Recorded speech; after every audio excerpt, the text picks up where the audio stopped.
Muling binigyang diin ng administrasyon ni Pangulo Ferdinand R. Marcos Jr. ang adhikain na gamitin ng tama at maayos ang pera ng taong bayan. Ayon kay Executive Secretary Lucas Bersamin, ito ang dahilan kaya't matindi ang pagbusisi na ginawa ng Pangulo sa 2025 National Budget.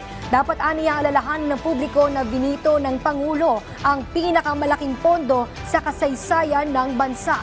Binigyang din ni Bersamin na si Pangulong Marcos Jr. din ang kauna-unahang Pangulo na personal na inisa-isa at tinanggal ang mga hindi mahalagang proyekto sa national budget at inilipat ang pondo sa mas mahalagang proyekto. Sinabi ni Bersamin na may ipinatutupad na ring mas mahigpit na kondisyon sa pagpapalabas ng budget para matiyak na magagamit ito sa mga prioridad na proyekto at hindi sa interes ng iilan. Tiniyak rin ni Bersamin na alinsunod sa kautusahan ng Pangulo ang gagawing transparent na pagpapalabas ng pondo na naaayon sa batas at maayos na pamamahala.